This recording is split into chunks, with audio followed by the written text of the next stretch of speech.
Shalom. Halo teman-teman semua, perkenalkan nama saya Dara dan rekan Saya Ditra. Dan kali ini kita akan menemani teman-teman semua untuk Bina Rohani. Nah, di sini kita hanya berdua nih. Kita juga ditemani oleh seorang Romo. Untuk Romo, boleh memperkenalkan diri terlebih dahulu. Nama saya Romo Aloysius Wahyu Endro Suseno, biasa dipanggil Romo Aloy.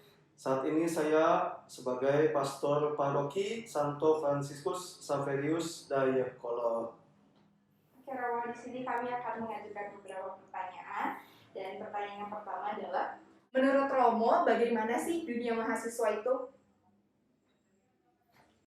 Ya, namanya mahasiswa tentu berbeda dengan siswa. Sudah ada mahaknya, ya, sudah nggak pakai seragam, bajunya bebas, tanggung jawabnya pun sudah bertambah. Ya, maka mahasiswa itu memiliki tanggung jawab yang lebih. Kalau dulu belajar harus, belajar. Sekarang mahasiswa, kamu yang bayar, orang tuamu sudah bayar, kamu belajar. Syukur, kamu nggak belajar, rugi sendiri. Nah, dulu siswa nggak masuk dicariin, si iya kemana? Mahasiswa masuk nggak akan dicariin, tapi rugi sendiri. Tahu-tahu absennya banyak, Nah, secara umum mahasiswa itu memiliki identitas yang baru, dan karena punya identitas yang baru, kamu juga punya tanggung jawab yang baru, dan itu lebih daripada ketika kamu dulu menjadi siswa. Sekarang kamu lebih banyak mengatur sendiri waktumu, mengatur sendiri kegiatanmu, dan kamu sendiri yang memilih menentukan apakah yang saya lakukan mendukung hidup saya, mendukung tujuan saya, apa tidak. Teman, kamu bisa bergaul dengan teman manapun, dari yang rajin berdoa sampai suka mabuk-mabukan, banyak. Kamu bisa memilih sendiri temanmu, ya. Silahkan, banyak pilihan. Maka disinilah kamu sebagai mahasiswa mulai belajar menentukan pilihan, membuat keputusan apa yang baik bagi hidupmu. Kurang lebih itu jati dirimu, tanggung jawabmu sebagai mahasiswa. Pertanyaan kedua nih Romo.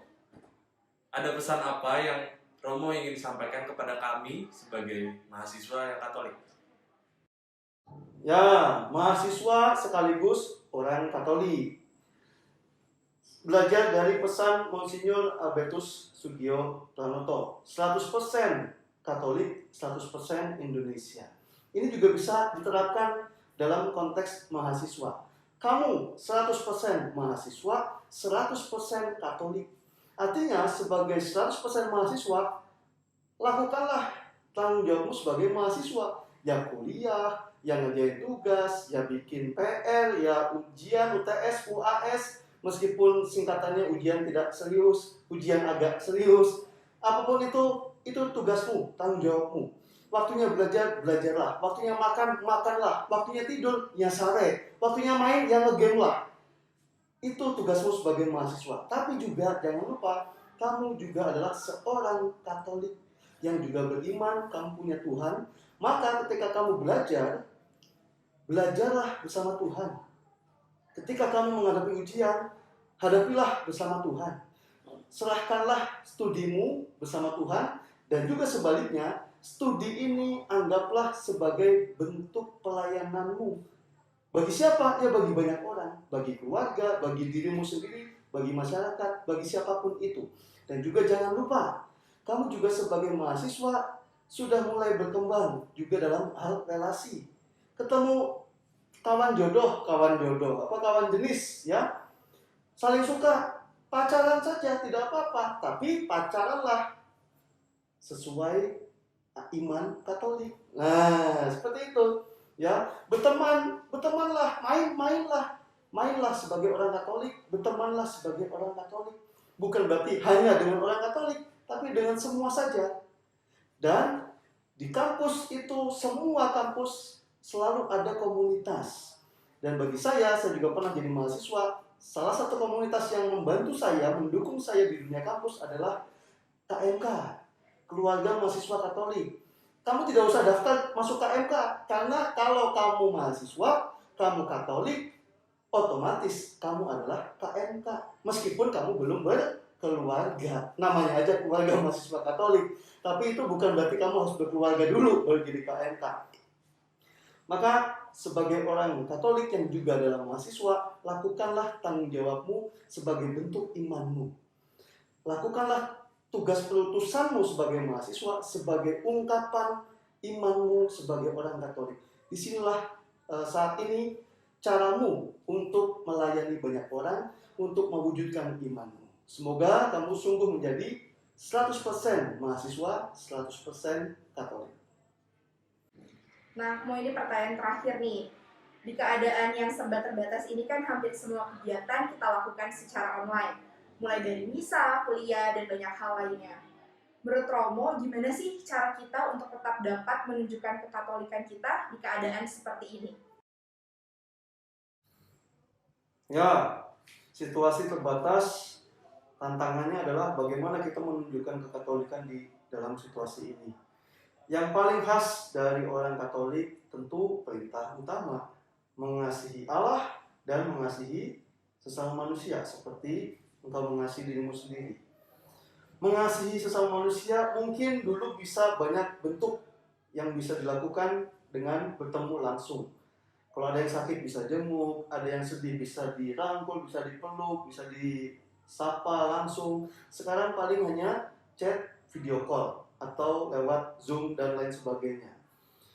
Tapi yang jelas yang perlu dipahami adalah yang terbatas itu adalah perjumpaan kita dengan sesama manusia, bukan cinta kasih kita yang terbatas. Yang dibatasi sekali lagi adalah perjumpaannya, ya, melalui physical distancing, jaga jarak, menjauhi kerumunan dan lain sebagainya. Tetapi namanya cinta kasih tidak pernah bisa dibatasi oleh apapun.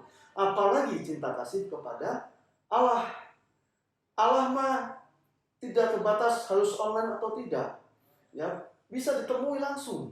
Ya, paling jelas di dalam hati kita. Masuklah ke dalam hatimu yang paling dalam. Kamu akan menjumpai Allah di sana.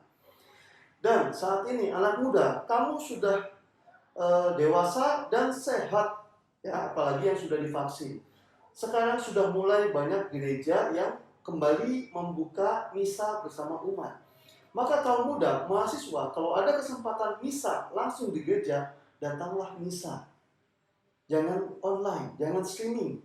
Satu, streaming itu hanya digunakan oleh mereka yang ingin ke gereja tapi tidak bisa karena keadaan, karena situasi. Kalau kamu bisa, misalah.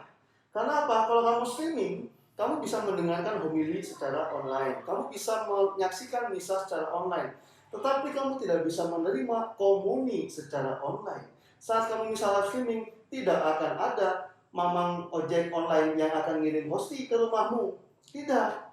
Komuni tetap harus diterima secara langsung, tidak online. Yang kedua, kamu juga harus membangun empati kepada umat, banyak umat, terutama lansia dan anak-anak yang selama ini tidak bisa ke gereja. Kamu yang harusnya bisa ke gerejalah. Itu sebagai salah satu bentuk sederhana cinta kasih kepada Allah. Ya, kalau nanti nggak apa-apa kan Allah bisa online. Oke, kalau nanti Tuhan bilang kalau gitu surganya juga video call aja ya.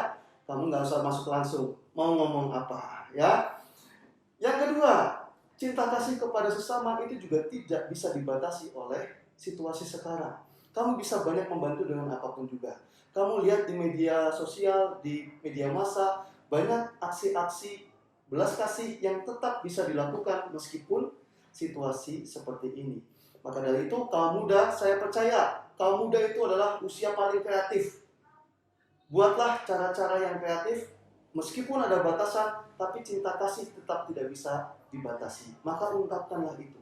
Saya yakin dengan demikian, meskipun dalam situasi pandemi, meskipun banyak keterbatasan, cinta kasih kepada Allah dan kepada sesama tetap bisa kamu wujud nyatakan. Dan satu lagi, kesempatan yang serba online ini, manfaatkanlah sebaik-baiknya untuk kamu berinteraksi dekat dengan keluargamu. Kamu bayangkan sekarang orang yang kehilangan penciuman itu paniknya luar biasa, takut positif COVID. Tapi jangan lupa, lebih panik lagi ketika kamu bukan kehilangan penciuman saja, tapi kamu ingin mencium, tapi orang yang ingin kamu cium sudah tidak ada. Maka sekarang, selagi masih ada orang yang bisa kamu cium, bisa kamu peluk, bisa kamu ajak ngobrol, keluargamu sendiri, ajak ngobrollah, perhatikanlah, peluklah, ciumlah dengan penuh kasih sayang. Selagi kamu masih bisa memberikan kasih sayang kepada mereka. Oke, terima kasih Romo sudah menyempatkan diri untuk hadir di kegiatan Bina Rohani. Sama-sama, terima kasih juga. Salam sehat untuk semua. Tuhan memberkati. Untuk teman-teman yang masih penasaran tentang KMK atau mau kepoin kita, bisa dicek di IG-nya KMK Telkom Unif. Sampai ketemu di kegiatan selanjutnya.